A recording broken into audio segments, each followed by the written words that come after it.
Halo guys, kembali lagi di channel MDku. Kali ini MDku akan membahas alur cerita film yang berjudul Reacher yang dirilis pada tahun 2022. Film ini dirilis pada bulan Februari.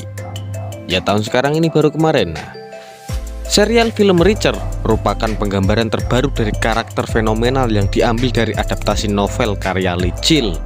Serial yang ditayangkan di Amazon Prime ini menghadirkan gambaran karakter lone wolf yang lebih maskulin dan mengintimidasi dengan kisah pertama dari 26 seri novel milik Chill. Nah oke, tidak lupa saya menghimbau kepada kalian sebelum melanjutkan pembahasan film kali ini. Jika kalian suka maupun kurang suka dengan film ini, mohon klik subscribe dan tekan loncengnya. Minimal di like lah agar saya lebih bersemangat dan channel ini pun bisa berkembang lalu berbuah lebat. Oke, tanpa berlama-lama lagi silahkan kalian langsung simak alur cerita film Reacher tahun 2022. Monggo.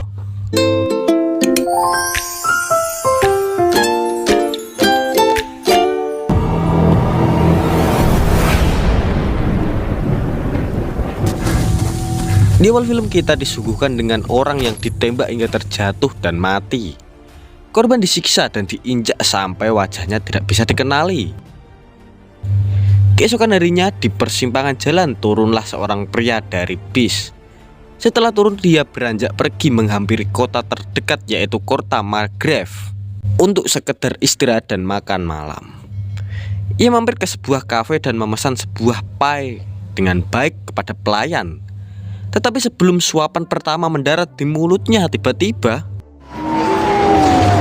terdengar suara sirene polisi mendekati restoran.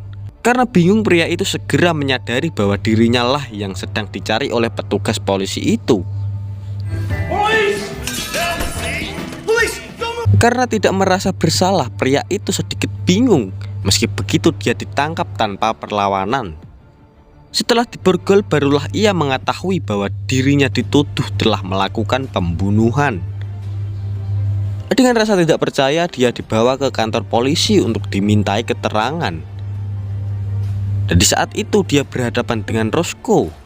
I'm not asking, sir. I'm telling. But don't worry, I won't kick your ass unless you make me. Polisi perempuan yang akan memeriksa identitasnya.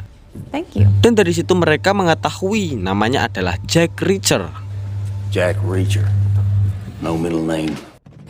Karena tidak mau kooperatif dalam pemeriksaan, polisi senior yang bernama Morris mengancam akan memasukkannya ke penjara.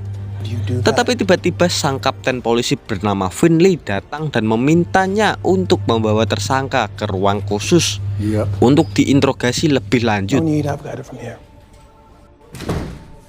Mr. Reacher.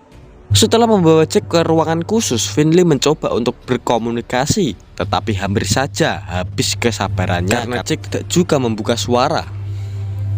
Ketika Finley mau keluar dari ruangan, tidak disangka akhirnya Jack mau berbicara. He speaks when he wants to. Jack menjelaskan dengan santainya bahwa ia tidak pernah membunuh orang baru-baru ini dan tidak di kota ini. Karena memang ia adalah seorang pensiunan anggota polisi militer yang pernah membunuh banyak musuh di dalam medan peperangan. But not this murder. Di sini Jack sedikit berbalik mengintimidasi Finley dengan kepintarannya. Ia mengatakan bahwa pelaku pembunuhan ini dilakukan oleh 3 orang pria psikopat yang suka pukul jasad. Pick up his brass. This wasn't a first timer. This was someone who knew how to conduct a quiet, effective kill. Dan Finley pun agak geram. Akhirnya Jack dimasukkan ke dalam penjara. Roscoe. Finley yang mendapatkan informasi bahwa ada kemungkinan tersangka lebih dari 2 orang terus menyelidiki kasus ini hingga sampailah ke rumah Humble untuk menanyainya perihal kasus yang sedang diselidikinya. Tidak disangka Humble mengakui dirinya adalah pembunuh yang sedang dicari Finley. I killed the guy. It was me. Humble pun dibawa ke kantor polisi dan dengan begitu Jack bisa bebas dari tuduhan pembunuhan karena telah ada tersangka lain dan dikuatkan oleh CCTV bis yang ditumpanginya sebagai alibi yang sangat kuat.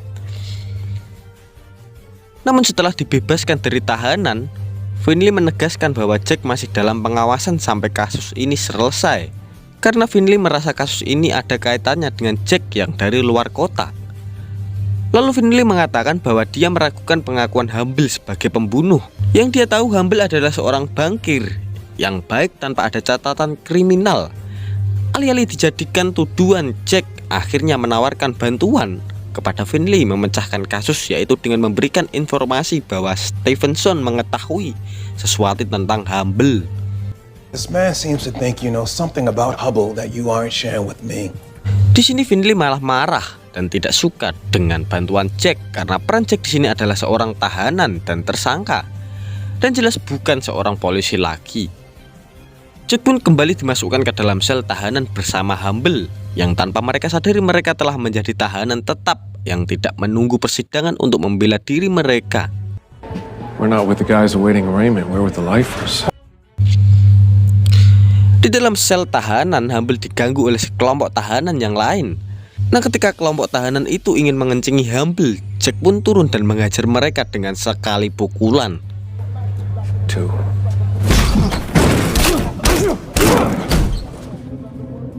Di lapangan dalam penjara, Humble menjelaskan bahwa ia bukanlah seorang kriminal. Ia hanya manajer bank keuangan yang dijebak dan dipaksa membantu skema keuangan, dan jika tidak menuruti dia akan dibunuh. Then you'd be killed. Ketika Jack dan Humble di kamar mandi ingin buang air, mereka dihampiri sekelompok tahanan yang meletre.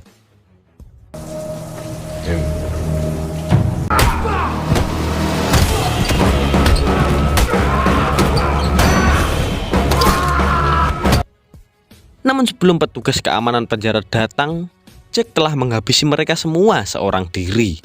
Suarman mas awakmu. Nah, petugas mengetahui bahwa Jack dan Humble bukanlah narapidana umum. Mereka pun dipindahkan ke sel lainnya. When I asked, you've been here the whole time.